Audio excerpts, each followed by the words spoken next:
Di video kali ini, gue akan jelasin rahasia cara membuat video faceless yang cepat viral. Sebelumnya kalian pernah denger gak tentang dunia faceless media? Di luar sana tuh udah banyak banget anak muda yang financial freedom dari faceless media. Cuman mungkin pertanyaannya di sini beberapa orang masih belum tahu apa itu faceless media. Gue akan bocorin rahasia besar, pastiin kalian nonton sampai habis. Apa itu video faceless?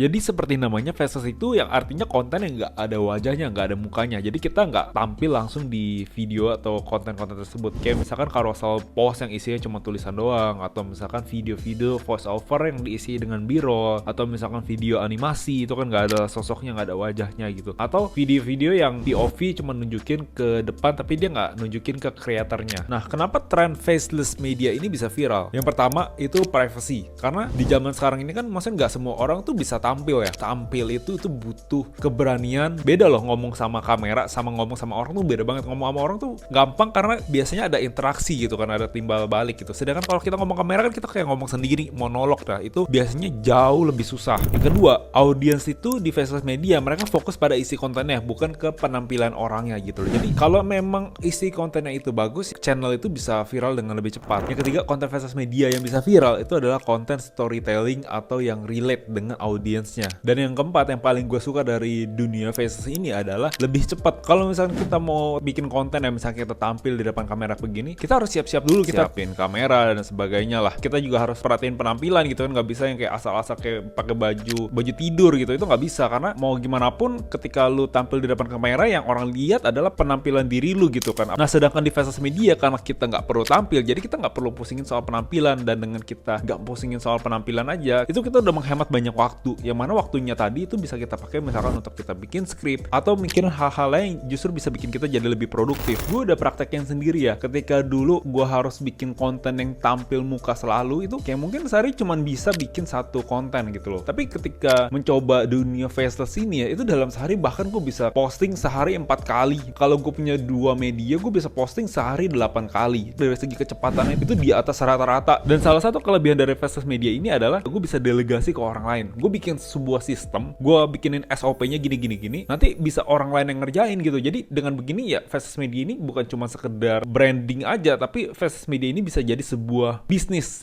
yang bisa kalian delegasi ke orang lain. Nah, ada 5 langkah sederhana untuk kalian bisa membuat faceless media. Yang pertama adalah temuin niche yang tepat. Target market kalian siapa? Target audiens kalian apa? Di dalam konten itu kalian mau ada di industri apa? Entah itu edukasi atau fakta-fakta menarik, atau kalian mau bikin konten storytelling, konten yang lucu-lucuan, ngeprank dan sebagainya. Itu terserah, tapi kalian harus tentuin niche apa yang kalian mau masukin gitu. Yang kedua, kalian harus bikin skrip yang memikat dulu. Sebenarnya kalau untuk skrip ini kalian gak harus bikin skrip yang detail, at least secara garis besar ya, kerangkanya kalian tuh udah ada jelas. Jadi kayak urutannya di 10 titik pertama kalian kira-kira bakal ngomongin apa, misalkan habis hook, bridgingnya apa, problemnya apa, solusinya apa, dan call to actionnya apa. Kurang lebih outline-nya itu harus sudah jelas. Dan pastiin untuk selalu taruh hook di 5 detik pertama. Kenapa? Supaya orang itu tertarik buat nonton sampai habis gitu kan. Karena konten itu di sosmed itu udah banyak banget kan. Pertanyaannya gimana caranya supaya orang yang lagi scrolling di sosmed ya tertarik buat klik konten kalian dan tonton sampai habis. Nah, makanya itu ini masuk ke tahap yang ketiga, yaitu optimalkan judul dan cover kalian. Karena itu yang pertama kali orang lihat. Kalau misalnya covernya menarik, judulnya menarik gitu dan relate dengan mereka pasti bakal klik. Dan setelah mereka klik, di 5 detik pertama kalian harus bikin mereka penasaran apa yang kira-kira akan mereka dapatin ketika mereka tonton konten kalian sampai habis. Itu harus kalian bisa sampaikan dalam 5 detik pertama. Langkah keempat itu visualnya harus menarik.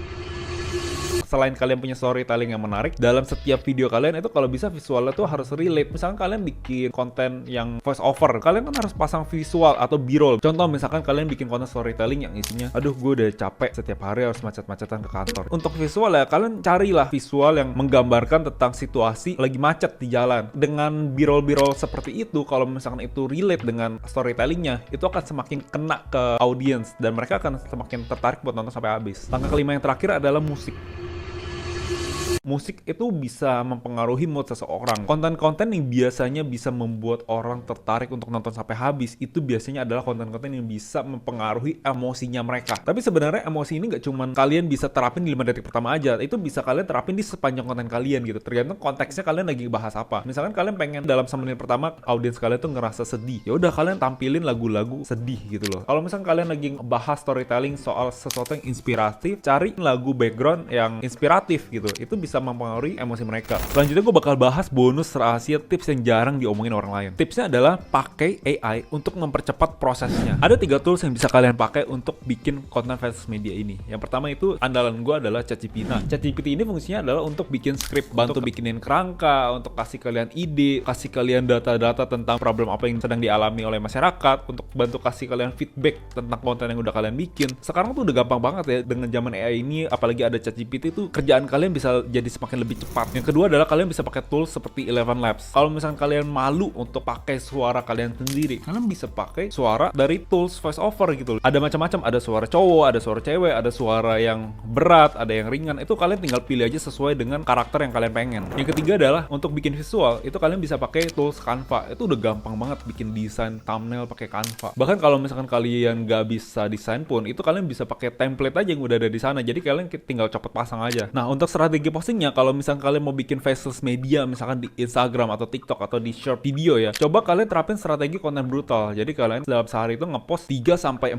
video per hari. Di awal itu viewer kita kan masih dikit, makanya kita harus cari momentum. Semakin besar quantity postingnya, maka semakin besar potensi untuk konten kita bisa FYP. Dan secara gak langsung ketika kalian misalkan posting 4 kali sehari, ya itu ibarat kalian kayak nge-press progress 4 bulan kalian dalam sebulan. Dan itu makanya akan mempercepat pertumbuhan akun versus media kalian. Yuk mulai bikin konten versus mediamu sekarang. Jangan takut nyoba, karena siapa tahu ini bisa jadi jalan sukses buat kamu. Kalau tips ini membantu, pastiin kalian udah like, komen, dan subscribe supaya update terus sama tips lainnya. Di video berikutnya, gue akan bahas 7 ide niche yang akan punya potensi booming di Indonesia. Stay tune.